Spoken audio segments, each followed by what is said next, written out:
We need to send Joe Biden back to his basement and reverse American decline. And it starts with understanding we must reverse Bidenomics so that middle-class families have a chance to succeed again. We cannot succeed as a country if you are working hard and you can't afford groceries, a car. Those rich men north of Richmond have put us in this situation. And finally, we need to lower your gas prices. We're going to open up all energy production. We will be energy dominant again in this country.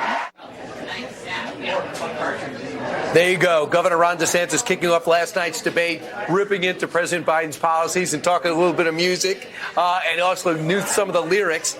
He's vowing to reverse a lot of them if he can get to the White House. And joining us now on the heels of his very busy night and GOP presidential candidate, Florida Governor Ron DeSantis. A round of applause for the governor, everybody.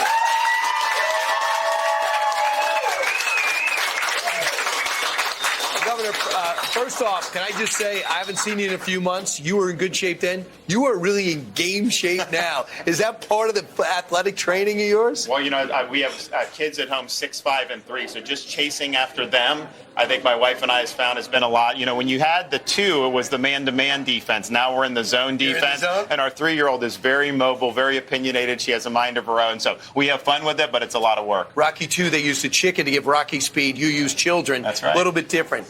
Governor, last night, your performance, before we get specific, how'd you feel about it? 2 hours in the books. You had the 5th most time at 10 minutes and 22 seconds. Top was Pence, 12:37. How'd you feel? Well, I think for me, though, 100% of my time was talking about our vision for the future and my accomplishments. And so there's a lot of people up there that said a lot of things. I'm the only one that's actually delivered on all these issues, whether it's economy, whether it's the crime, the border, you name it. And so looking forward, those are the issues that we were really strong on, the issues that people really care about.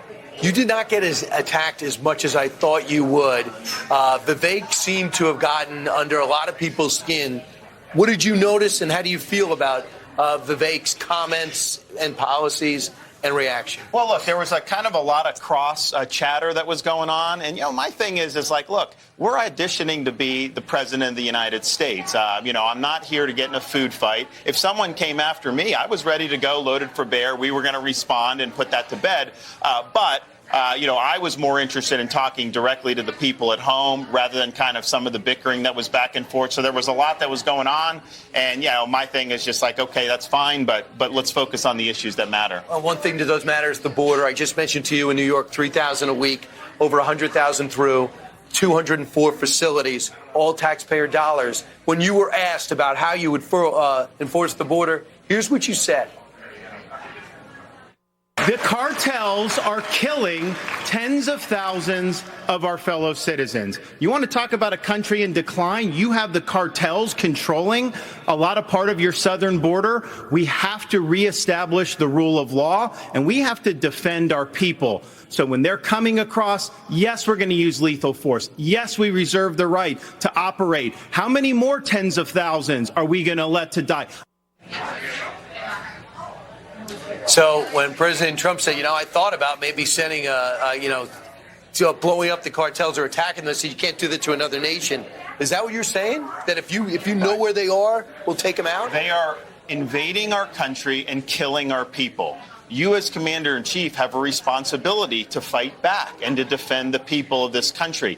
And you look at the body count now from the fentanyl that's coming in. It's over 100,000 people are overdosing on drugs, tens of thousands from fentanyl. We now have a collection around the country of what's called angel moms. So these are mothers that have lost kids to fentanyl overdose. I've had a chance to meet with a lot of them.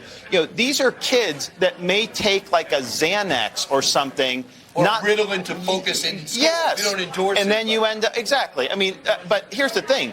That's giving them the death penalty if it's done with fentanyl. It's going to stop when I'm president. We're going to treat the cartels like the foreign terrorist organizations they are. You know that they wouldn't have it if China wasn't giving the fundamental. Well, that's another thing we're going to do. We're going to have maritime operate, because what's happening, China is giving the precursor chemicals to the cartels. The cartels are creating the fentanyl now. we'll be interdicting on the sea some of these shipments going into the Mexican ports. Our people's lives are at stake, and I'm going to do what it takes to stop the plague. I want to talk about foreign policy for a second. Vivek Ramaswamy says, I want out of the Ukraine war, stop funding it if China and Russia promise to break up their alliance. Is that feasible? Is that plausible?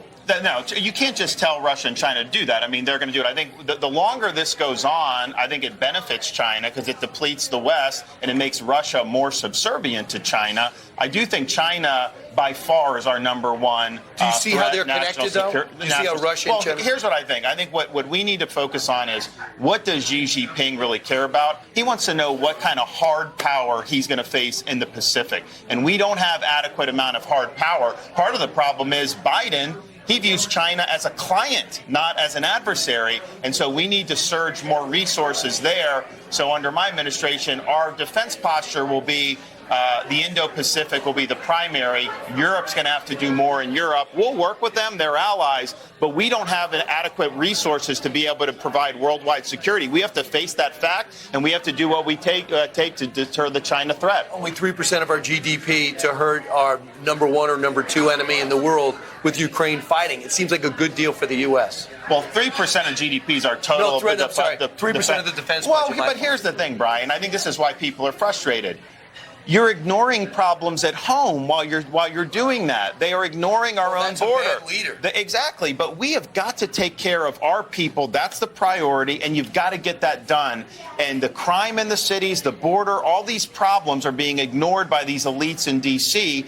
People are frustrated, and I'm frustrated by it. When you're second solid in almost every poll. You're focusing in Iowa. You're almost halfway through the counties in Iowa. The President of the United States got a slight surge after his last indictment. What do you think happens after he is arrested today?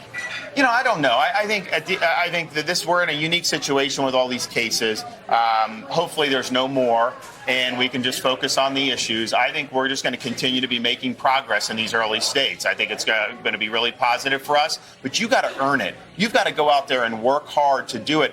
I'm a blue-collar kid. I mean, I worked minimum wage jobs to be able to put myself through school and do all this stuff. Nothing was handed to me, and that should be no different than the nomination for the Republican Party. Trey Gowdy said, hey, listen, he's winning by 40 points. If you want him in the next debate, close the gap.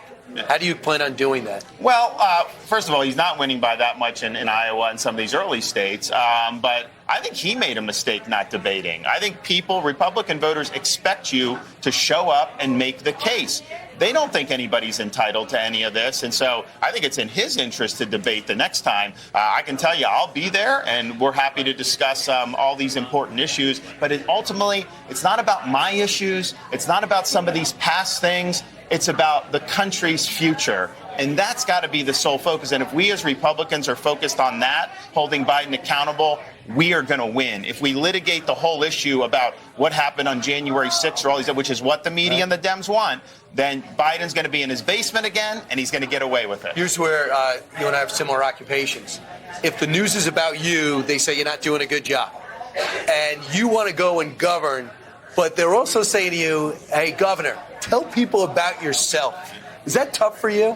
Well, look, I mean, to me, when I'm doing things on behalf of the people. It's not about me. I don't like talking about myself, but I do think people want to know more about you. So we've talked about it. I mentioned last night at the debate, I volunteered to serve in Iraq. I was attached to U.S. Navy SEALs. You were surprised how few people knew you were in the military. In Fallujah. And I was somebody, I had worked hard as a blue-collar kid to get degrees from like Yale and Harvard. I could have made a lot of money, but I was inspired by 9/11, and so I volunteered to serve, didn't have to do it, but I believed in this country. So people appreciate that. They also appreciate to know that I'm family-oriented with our 3 kids. And then they do like the fact that, this kid's gritty. He's a guy that had to work as a kid to get through places. He didn't have anything handed to him. That's really, America is about if you work hard, you can get ahead. We're losing that as a country, and that's one of the reasons why I'm running. Right. And if there's a train derailment, you will show up. Yes. And if Hawaii literally burns to the ground, you will be there.